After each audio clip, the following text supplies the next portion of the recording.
Value zone hyper mart Nandamuri Balakrishna గారిచే November 28న నాచారంలో గొప్ప ప్రారంభం. అక్కినేని అఖిల్ కూడా త్వరలో పెళ్లిపీట లెక్కబోతున్నాడు.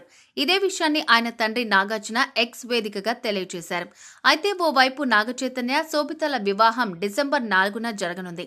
అందుకు సంబంధించి ఏర్పాట్లు కూడా చురుగ్గా సాగుతున్న క్రమంలోనే నా చిన్న కుమారుడు అఖిల్ జైనాబ్ రాబ్డీతో నిశ్చితార్థం చేసుకున్నాడంటూ నాగార్జున తెలియచేయడంతో ఇప్పుడంతా షాక్ లో మునిగిపోయారు. త్వరలో వీరి పెళ్లి కూడా జరగనున్నట్లు తెలిపారు నాగ్. దీంతో సినీ ప్రముఖులు అక్కినేని అభిమానులు అఖిల్ జైనాబ్ జంటకు శుభాకాంక్షలు తెలియజేస్తున్నారు. ఇదిలా ఉంటే ఇంతకు అఖిల్ పెళ్లి చేసుకోబోతున్న ఆ అమ్మాయి ఎవరు? ఆమె సినిమా హీరోయినా లేదంటే వ్యాపారవేత్త కూతురా? అసలు ఈ జైనాబ్ రాబ్జీ ఎవరు అంటూ తెగ సర్చ్ చేస్తున్నారు.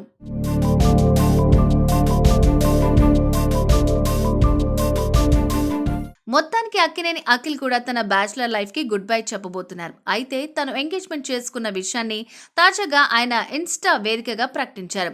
జైనబ్ తో హ్యాపీగా ఎంగేజ్మెంట్ జరిగింది. ఫౌండ్ మై ఫర్ ఎవర్ అంటూ పోస్ట్ చేశాడు అఖిల్. కాగా వీళ్ళిద్దరూ గత 2 ఏళ్ల నుంచి ప్రేమించుకుంటున్నారని తెలుస్తోంది. ఇక తాజాగా జరిగిన వీరి ఎంగేజ్మెంట్ ఇరువురి కుటుంబ సభ్యుల మధ్య మాత్రమే జరిగినట్లు తెలుస్తోంది. అయితే ఈ సమయంలోనే అఖిల్ పెళ్లి చేసుకోబోతున్న అమ్మాయి ఎవరనే చర్చ పెద్ద ఎత్తున జరుగుతోంది.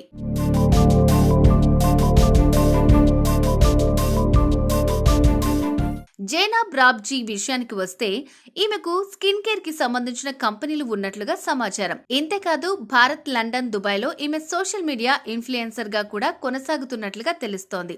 ఈమె వయసు గురించి సెర్చ్ చేస్తే మాత్రం అఖిల్ కంటే 9 ఏళ్లు పెద్దదని తెలుస్తోంది. జైనాబ్ వయసు ప్రస్తుతం 39 సంవత్సరాలు కాగా అఖిల్ వయస్సు 30. ఇక ఈమె తండ్రి పేరు జుల్ఫీ రాబ్జీ. ఇతను బడా వ్యాపారవేత్త. నిర్మాణ రంగంలో అగ్రగామిగా కొనసాగుతూ ఈ రంగంలో 30 సంవత్సరాల అనుభవం కలిగి ఉన్నారట. ఇక్కడ ఎవరు ఊహించని విషయం ఏంటంటే ఈ జుల్ఫీ రాబ్జీ ఆంధ్రప్రదేశ్ మాజీ సీఎం జగన్మోహన్ రెడ్డికి ముఖ్య సలహాదారునిగా కూడా పనిచేశాడని తెలుస్తోంది.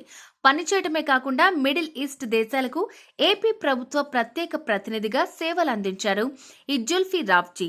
దీంతో పాటు జగన్, నాగార్జునల ఫ్యామిలీతో కూడా ఆయనకు దగ్గరి సంబంధం ఉన్నట్లు వార్తలు వినిపిస్తున్నాయి.